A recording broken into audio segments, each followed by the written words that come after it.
किसी को कोई क्वेश्चन हो तो पूछ सकता है। मैम ऑफलाइन क्लास तो स्टार्ट हो गई है, लेकिन जो बच्चे स्कूल नहीं आ पा रहे हैं उनकी पढ़ाई कैसे होगी? राहुल के पापा ने तो साफ मना कर दिया स्कूल आने से।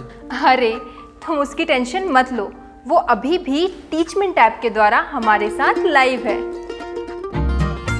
शहर शहर गांव गांव अब टीचर्स ले रहे हाइब्रिड क्लास टीचमेंट के यूनिक फीचर्स के साथ।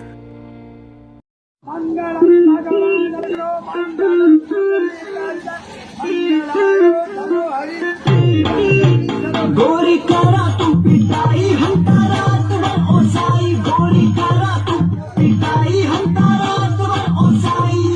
दिन भर काट छाट करत है कन्हई, खात पियत रात जब आवत है उन्हई। दिन भर काट छाट करत है कन्हई, खात पियत रात जब आवत है उन्हई। हमसे ध्यान बिटवा में सैया रात भर सब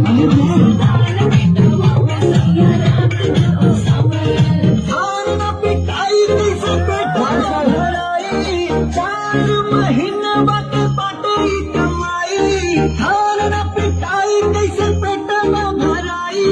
4 महीना बाटे बाटे कमाई, गोरी करा तू पिटाई हम तारात वर ओसाई।